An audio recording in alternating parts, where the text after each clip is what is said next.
this.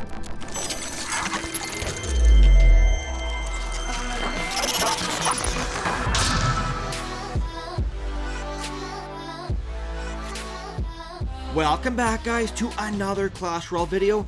Today we're taking a look at a new strategy that I'm seeing a ton of people use recently, and that is this giant bowler strategy, and it's extremely popular right now, especially in the tournaments. I participated in an hour-long tournament yesterday, and I gotta say about 50% of my battles were against people using the giant bowler strategy. Now right here are the fundamentals of a giant bowler deck, but some people do make some changes to it, like including a lumberjack or using the spirits like an ice spirit or a fire spirit to bring the elixir cost down. But let's go ahead here and take a look at some replays, and I'll explain to you how this strategy works. So here we are, guys. Now one thing I do want to say right at the start here is my card levels for this strategy are fairly low. My guards are only level 3, and my bowler is only level 2, and what that really means is in some of these replays here, the bowler is going to seem squishier than it actually is.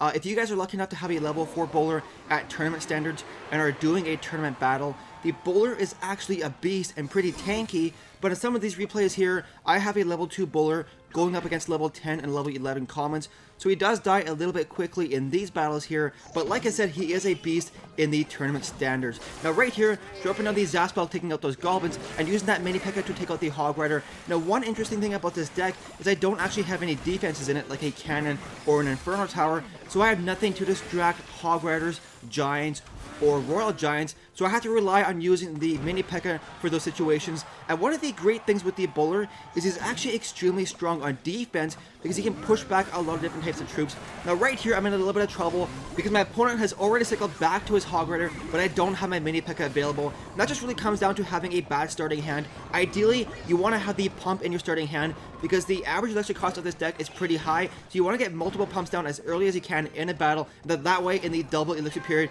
you can set up some pretty strong pushes. Now right here, going with the bowler as well as the mini P.E.K.K.A, he drops down the barbarians to try and counter. I'm going to go ahead and use the Zaspel to assist him, and as a result the bowler takes out all those barbarians, saving the mini P.E.K.K.A, allowing her to go to the tower and get some decent damage done. Now if that bowler was level 4, he would have taken out all those barbarians a lot faster, and I probably would have got 2 or 3 hits by that mini P.E.K.K.A on that tower. Now right here, going to go ahead and use the guards to counter that miner, and then I'm going to go ahead and use the pump in the middle of my base. Now I don't normally use the pump to distract anymore, but because my tower is sitting at 914 health, and he's also using a miner strategy, I'm going to go ahead and place it down in the middle anyways, and that way it'll buy me some time to distract his Hog Rider if he does any Hog Rider pushes. Now, having the first pump down at a minute or so left in the battle isn't really ideal. Like I said before, you want to try and get multiple pumps down early on in the battle if you can, but right here, we're going to start setting up some pushes with my Giant as well as the bowler if I can. Mini P.E.K.K.A going down to counter his Hog Rider, Giant going down, doing a slow push on the right-hand side. Now, once the Giant gets closer to the bridge, I'm going to go ahead and support him with a bowler in the back. And the main attack strategy with this deck is the Giant up front, the bowler in the back, and then guards in between to help protect the bowler from like a mini P.E.K.K.A or something they want to drop down behind the Giant to take out your bowler first. Now right here, Giant going up front, Musketeer in the back providing some support, bowler out there with the guards protecting it.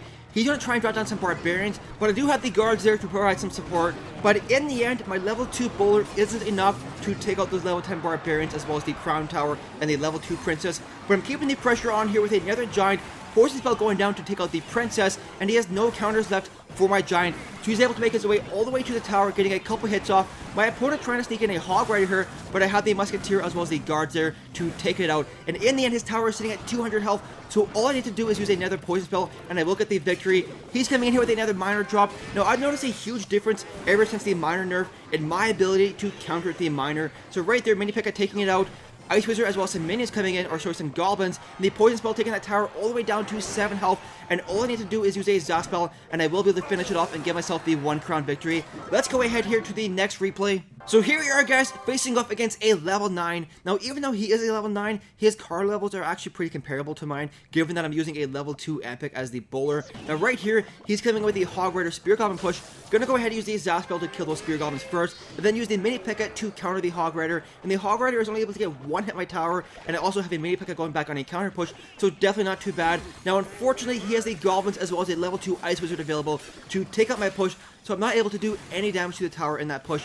Definitely not really happy with that. And now I'm going to sit back here with the Musketeer available just in case he decides to drop anything to support the Ice Wizard, but in the end he does not, so I'm going to switch to doing a slow push with my Giant on the right hand side. And once again, the Elixir pump is way in the back of my card rotation, so I'm not really able to get any pumps down earlier in the battle, which is really unfortunate. But right here, Giant going up on the right hand side, he drops down the Valkyrie in the back there. Now one of the great things with the BOWLER is his ability to knock back targets, and that's really useful even against targets like the Mini P.E.K.K.A and the Valkyrie, because it's pretty much like a stun from the Zaspel every single attack. Now right here, he's going with the Hog Rider on the left hand side. Unfortunately, I don't have enough Elixir available to counter it. He drops the good game. Not really too sure if he thought he was going to win right there, but the Giant makes his way to the tower, getting a couple hits off, and I also have the BOWLER available, taking out all those goblins, and then hopefully he'll be able to turn around and get one hit on the tower. But unfortunately, because he's only level 2, he dies just too fast, and he isn't able to do any damage to that tower. Now right here, getting down my first pump of the game, dropping down in the middle of my base once again,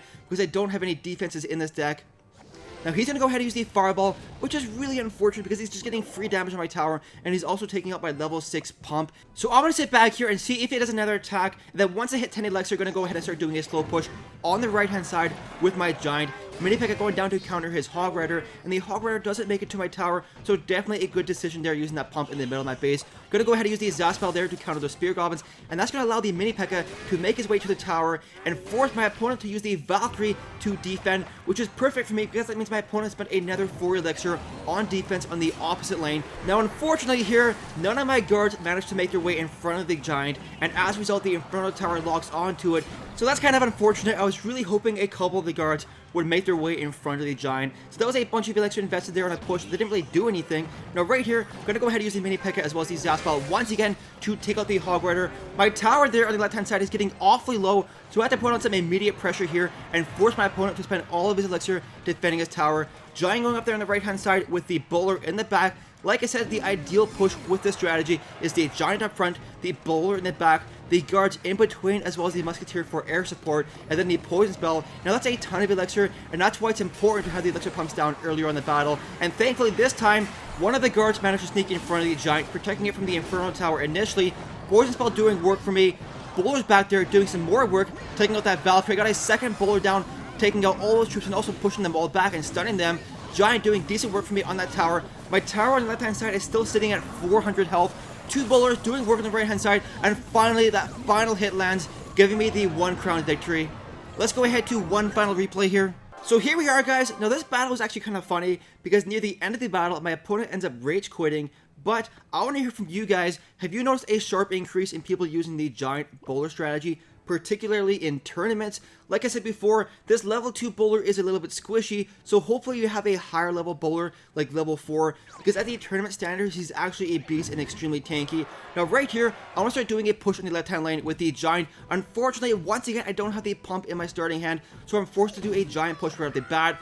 Mini P.E.K.K.A going down here to counter the Hog Rider, and he drops the freeze spell, which completely caught me off guard because not too many people use the Hog Rider freeze strategy anymore. And in the end, the Hog Rider does some decent damage to my tower, bringing it down to 1600 health, and he also drops down some Barbarians there on the left hand lane to take out my Giant. My Giant only gets 1 hit on that tower, but on the right hand side, my Mini P.E.K.K.A was able to go back on a counter push, getting a couple hits off, bringing his tower down to 1500 health. So even though he had a successful Hog Rider freeze push early on in the battle, I still had the damage lead with that counter push from the Mini P.E.K.K.A. Now right here, I'm gonna wait for him to make the next move. He drops on the pump in the back left corner, so I'm gonna counter with my own pump, and then we're both gonna sit back and start building up the Elixir and start setting up some pushes.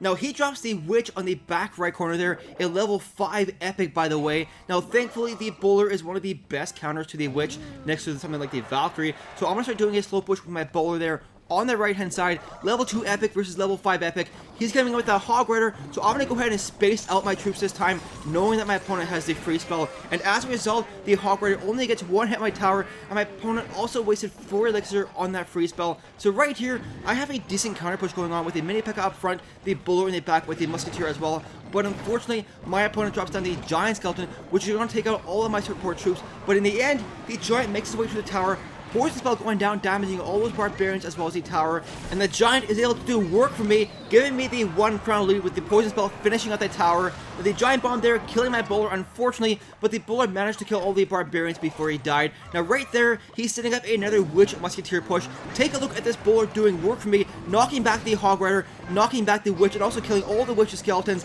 And as a result, the hog rider doesn't even make it to my tower, even getting any hits off.